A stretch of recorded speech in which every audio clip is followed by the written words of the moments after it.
It's been another extremely busy day of NHL news. Tonight we're taking a look at some trade rumors involving the Ottawa Senators, the Vancouver Canucks, and the Columbus Blue Jackets. Some potential speculation of who might be the next full-time head coach of the Ottawa Senators. We have a suspension in Montreal. We have several signings, including a big one, long-term deal for Owen Tippett with Philadelphia. Zach Parise is officially back in the NHL as well. Plus we have some injury updates and news from the waiver wire. All that and more coming up next.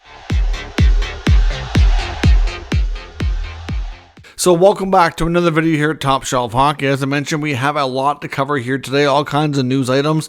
First up, before we jump into the news though, I just want to wish the great one, Wayne Gretzky, a happy birthday. I doubt he'll see this, of course, but today is Wayner's 63rd birthday, the greatest to ever do it. Certainly has done a lot post-career as well to stay involved in the game in different capacities and has made quite a career life in hockey. So happy birthday to the great one, Wayne Gretzky. As we mentioned earlier, we do have a suspension in Montreal involving Brendan Gallagher. I just released a short time ago a video discussing the full extent of that, so I'm just going to be a little bit brief here in mentioning it, but essentially Gallagher has been given a 5-game suspension from the Department of NHL Player Safety after a nasty elbow/check to the head of Islanders defenseman Adam Pelech.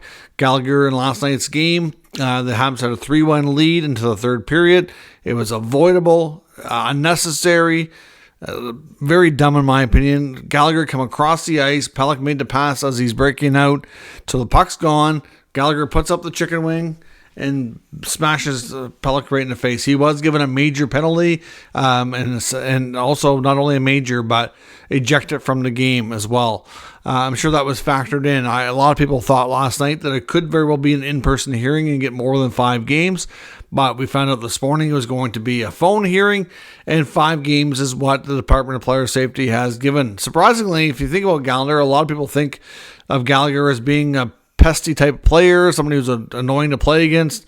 You'd think that he'd have a rap sheet, but surprisingly, there's really nothing there. He's never been suspended before in his NHL career. Regardless of the fact, Pelech's a player who just came off injury not long ago, has dealt with concussions, and you hate to see that kind of stuff. I mean, it was, like I said, completely intentional, avoidable, unnecessary. I really would have liked to have seen them kind of throw the book at him in a way, but it is what it is. I mean, Gallagher wants to stand up in the podium and complain about other players like Timmy Stützle in Ottawa and calls him a diver last season, how, the kids are watching and we're role models. Well, are you being a role model by doing stuff like that, Brendan Gallagher? I highly, highly doubt it. I mean, it's just like I said, it was a really dumb play. The Islanders in a 5-minute power play come back and tied the game up. They almost blew it because of it.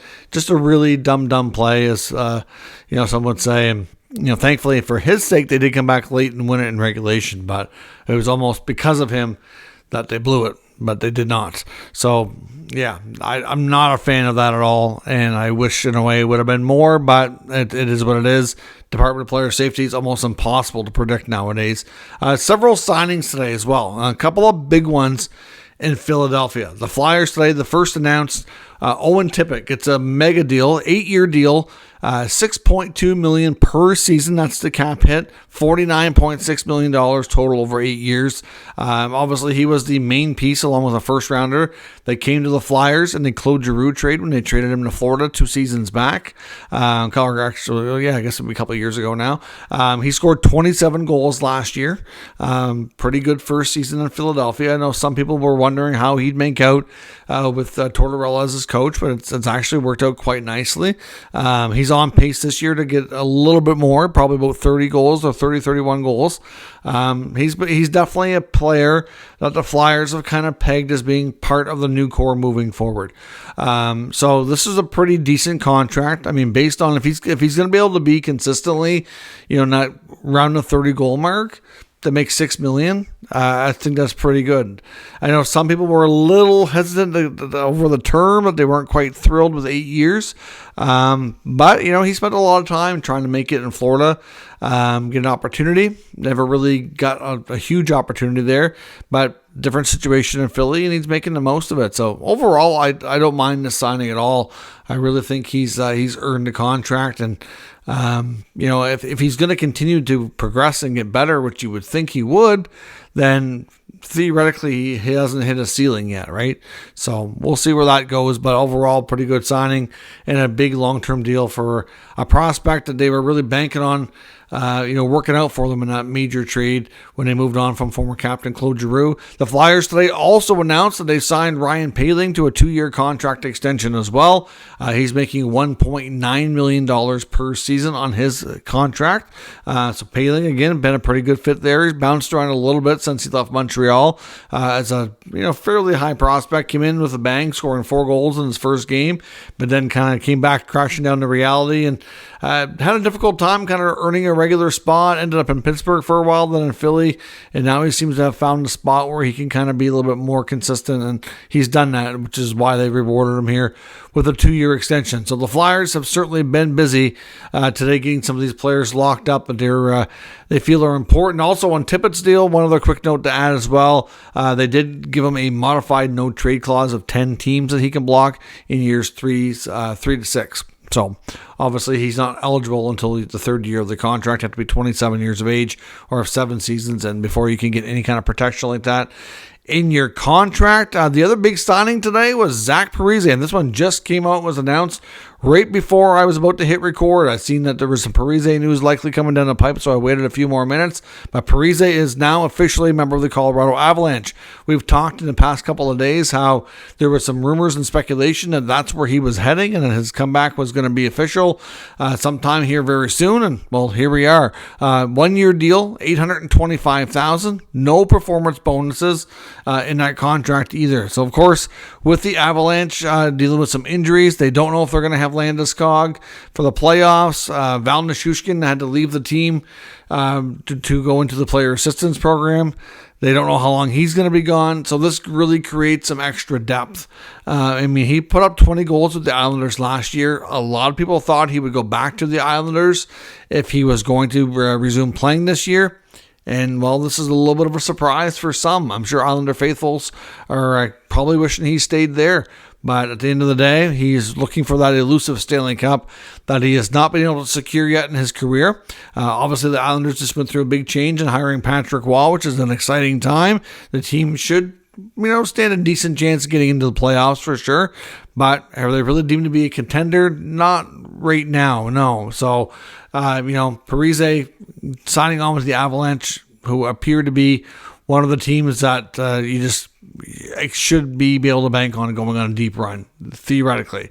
Nathan McKinnon's been an absolute force this year, so we'll see where the Avalanche goes, but be curious to see how Parise fits in. So there's some interesting signings today between those 3 players. Nick Bonino was on waivers yesterday with the New York Rangers. He did clear. Nobody picked him up. So he has been assigned to the American Hockey League. I wasn't sure if they were going to do that or if he cleared, if they might keep him on the roster, but he has been sent down to the minors. That's the first time he'll be in the minors in, I think, about 12 years. So I'm sure that's not really where he had in mind this season. Unfortunately, that's the way it's worked out. The New York Rangers today, unfortunately, Philip Hedl this morning, second day back skating with the team after getting back to North America, spending some time in his home country, appeared to get hurt, and it sounds like he's had a setback, and there's some speculation it might be a concussion. Apparently he had a hard fall. I didn't see the clip of it, but there's a lot of the reporters that were present talking on social media about how it didn't look good and that he went off the ice early, and it just wasn't, it's not something you wanted to see. Obviously, this young man has had some issues and has battled back and was getting closer, and then this happened. So it's a major step backwards.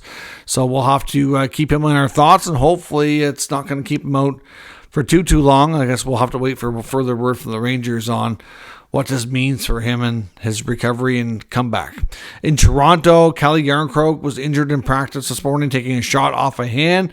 He may be out for a while. We're waiting for further evaluation. Bobby McMahon was retroactively added to the injured reserve roster, so he's obviously going to be out a little bit. Tyler Bertuzzi does come back. Of course, he missed a game after missing a game because he and his wife were expecting their first child. So he's back. McMahon on IR. No word yet on Ryan Reeves if he's going to get in the lineup or what have you. He was activated from IR the other day. But I'd be curious to see how that Ryan Reeves situation is handled. I know there's a lot of people watching that closely, wondering if there's a possibility he could either be traded, end up on waivers, or can they even work any of that out if they decide that it's better to move on? Because that is a signing so far, at least, that hasn't really worked out. Now, besides the suspension of Gallagher, player safety today also fined Coyotes player Michael Kesselring. He was fined $2,408 for cross-checking against Tampa's Max Crozier. So another fine handed out. I was wondering if we might see something from player safety today regarding Jonathan Huberdeau, who laid I guess you could say a fairly not good-looking hit from behind last night in the Flames game as well. But I haven't seen anything on that as of yet. But we'll see. There is looking like Corey Perry is going to make his debut with the Oilers, likely tomorrow night. He was taking regular line rushes today. Looks like he's going to play on a line with Dylan Holloway and Ryan McLeod. So we'll see how the winning streak can kind of absorb him into the mix here, and hopefully it doesn't change anything in that regard. Calgary's going to be without AJ Greer for a while. He had certainly had a bad-looking ankle injury, and it's going to be a longer term, but we don't have an exact timeline here quite as of yet. So we'll see where that goes. And actually, one other signing today as well, not just the Philadelphia signings or the Parise signings, but we also had a signing in Nashville as well. They've extended defenseman Kevin Gravel on a 2-year, two-way deal. It's league minimum $775 when he's at the NHL level. Now, some rumors around the NHL. There's lots of talk around the Ottawa Senators still. Some wondering about who may be the next head coach. It was talked about on a variety of platforms I've heard. I know it was Elliot and Jeff Merrick on the latest 32 Thoughts podcast today. Did talk extensively about the potential of Craig Berube maybe being that guy. I know a lot of people are still talking about John Gruden maybe being that guy as well, who's currently has connections to Staios and Andlauer, but also right now coaching the Toronto Marlies AHL team. So obviously working in the Leafs organization. But Craig Berube is a guy who obviously would have a lot of familiarity. Dave Poehling, who's the new executive vice president there to Steve Staios, knows Berube very well. They're former NHL teammates. And of course, I'm sure the Tkachuks and Brady's dad, Keith Tkachuk, would know Berube quite well from his time in St. Louis. And of course, the St. Louis connection there with Brady and Keith. So, they debated, do you want the head coach to be somebody who's, again, connected through the Tkachuks? Is that a positive? Is it not? Do you want somebody completely neutral here? I mean, to be honest, you want your captain and you want the Tkachuk family to be happy. So having somebody that they're familiar with and somebody who they know has a good track record and can push them to the next level, I think would be a great thing. So I honestly do think with all the relationship connections that Craig Berube being the next head coach permanently for the Ottawa Senators does make a lot of sense. So we'll see. I mean, he will be one of a few people that I definitely want to talk to for sure. It was also talked about on the 32 Thoughts podcast as well about a couple of other players, including Eric Johnson in Buffalo. Johnson only signed a 1-year deal with the Sabres. He's a right shot, veteran D, he's gritty, he's got a Stanley Cup to his name. So he mentions Johnson as a player to keep an eye on as we get closer to the trade deadline. Somebody that the Buffalo Sabres likely will talk to and end up moving to a contending team. I do kind of wonder if his former team, the Colorado Avalanche, would be able to want to have interest and be able to get him back. Obviously, with a little bit of money retained on his contract to make it cheap and easy. We'll see. But if it's not Colorado, I do see Johnson going somewhere else to be able to chase the Stanley Cup before this season is out. So, I mean, the Sabres could make other moves, but that's certainly one name to watch for sure. There was also talked about in TSN Insider Trading last night that the Blue Jackets and Jarmo Kekalainen, who I think is facing a lot of pressure myself, is definitely willing to listen and exploring conversations around Patrick Laine and Ivan Provorov. Now, there's no guarantee or anything that either player moves. They're not in a situation where they have to do that. But obviously, the season hasn't gone well. Looking to reshuffle this team a little bit moving forward. And these are guys that may or may not want to be in a long rebuild. They're guys that doesn't necessarily come to the Blue Jackets with thinking it was going to be this way. And they're guys that would have value that other teams would have interest in, right? So clearly, they are players to keep an eye on for sure. Laine, very well could end up in a trade for another similar young player like we've seen before. I know I've seen one person make mention on social media. There was no connection to an NHL insider, just saying maybe Laine goes to a team like the Ducks for a Trevor Zegras. That's not a perfect one-for-one trade, but that type of deal would be the type of trade you could see if he is moved. Laine is a player I think that really could probably benefit from a new scenery. Again, he had it pretty good in Winnipeg. I wonder if he'd ever really go back there too, to be honest. It's a little bit of a different scenario now with the Jets. That's where he had his most success. It's a shame he ever really had to leave. But the Jackets are listening on a couple of these top guys. I do wonder if that list will get broader and longer as we get closer to the deadline. Boone Jenner's name was brought up as well. But again, somebody that the Jackets don't feel like they have to move, but the character player that teams are interested in. So we'll see what materializes there. In Vancouver, there's talk that they're looking at centers. Obviously, we talked about before how the Vancouver, they recently kind of went away from it again, but I think at some point they'll reunite the Lotto line, go back to Besser, Miller, and Pettersson. And if that's the case, they really could use some more depth at center and another centerman here to step up. So Adam Henrique and Elias Lindholm's names are certainly out there. I've seen the Oilers and Bob Stauffer keep mentioning Elias Lindholm as an option for them too.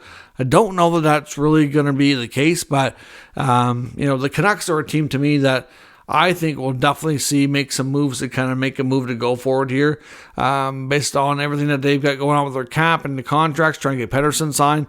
I think they're going to make every effort to make this season as successful as possible by adding at the deadline here to try to go on a lengthy run. And in Ottawa, article today from Bruce Garriock of the Ottawa Sun talking about some of their deadline moves, and he mentions 3 names. He says they've been trying to move Dominik Kubalik and have yet to really find a taker or something that really works. At this point, they may have to retain half of his salary just to get a late round pick. But Kubalik's the name that's out there that they are trying to move. Eric Brandstrom and Mark Kaslick are also other names to keep an eye on for teams looking for depth on the blue line or at center ice. Kaslick is not a for sure guy that they're going to move, but I do think that he's had a bit of a rough season, and if a team gives him the right offer, they might move on from him. He's got lots of size, good on face-offs.